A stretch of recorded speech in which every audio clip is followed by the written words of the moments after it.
Hi.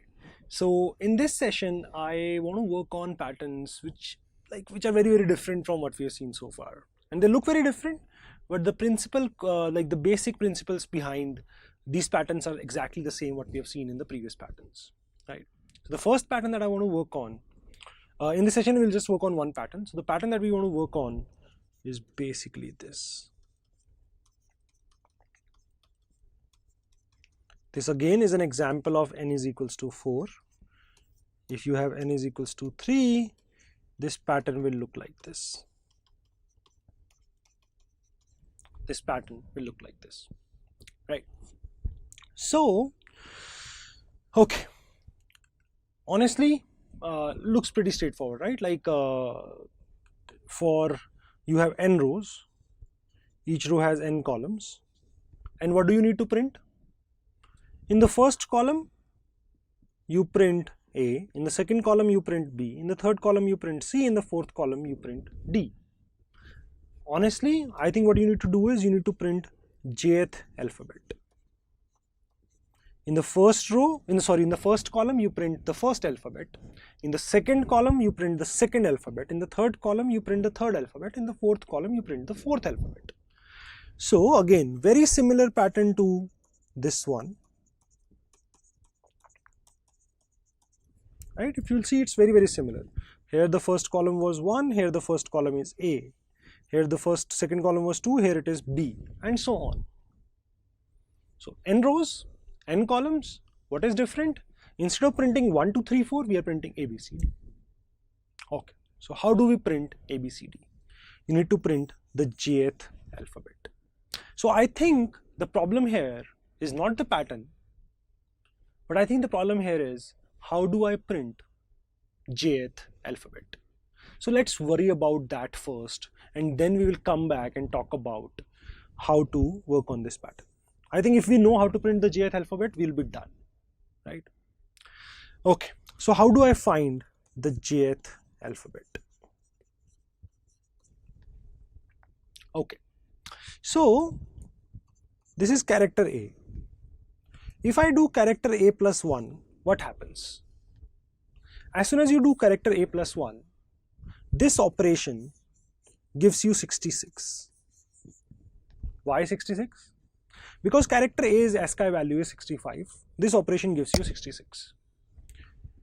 So, if I write code this way, plus 1, and I typecast it into character, I typecast this value back into character, what's going to happen?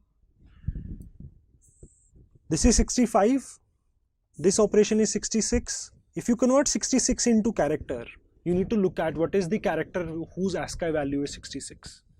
What you will realize is, character A is 65, character B is 66, character C is 67, and so on. They are all in the same order.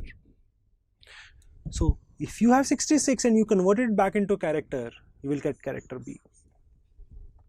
If you have 67 and you convert it back into character, you will get character C. Okay?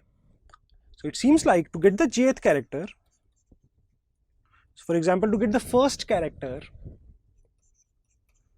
I can't do this, right? Like I can't do plus J, because if J is 1, character A plus 1 will effectively be character B. So if I typecast it back into character, this will give me, if J is 1, I want the first alphabet to be A, but this will give me B.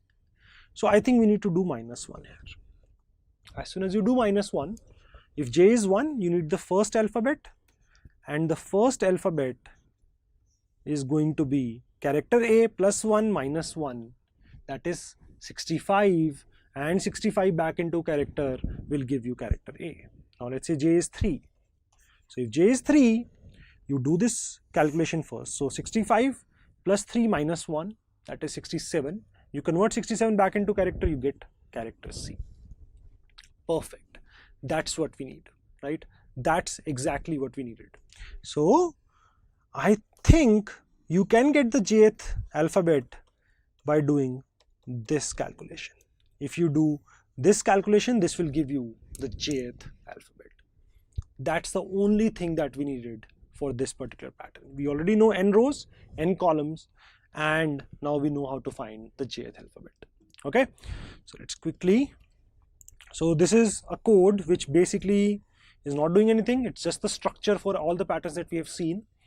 We have n rows. We don't have I columns. We have n columns. Right now, this is the basic structure. So you have n in. You have taken n as input.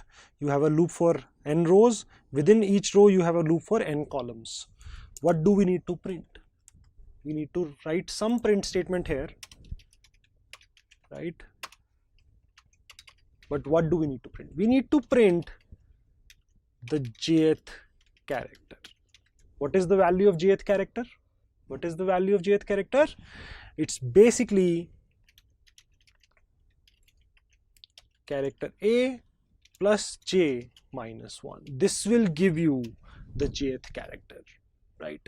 This will give you the jth character, and we can simply print the jth char. This will basically do it for us. So we have n rows, we have n columns. When j is 1, you will get A, because j is 1, character A plus 1 minus 1, that is the ASCII value of character A. Converted that back into character will give you A. When j is 2, you will get character A plus 2 minus 1, that will be 66. 66 converted back into character will be B. And for the third one, it will be C. If n is 3, I'll only print 3 columns, then I'll move to the next row. In the next row again, I'll print ABC. That's exactly what I wanted. Let's run this. Perfect. That's the code. That's the pattern that we were looking for, right? So seems like this is working. One interesting part that I wanted you to understand is, if you want to get characters in a particular order, you can do that by using this particular code that you can write there. Hopefully you understand how we got to this code, and using this code you will be able to write character patterns as well. Okay, so in the next session we'll look at another character pattern. Hopefully that will make things a little more clear. Hopefully things are already clear by this example. They'll get further better once we look at another example. Okay, thank you.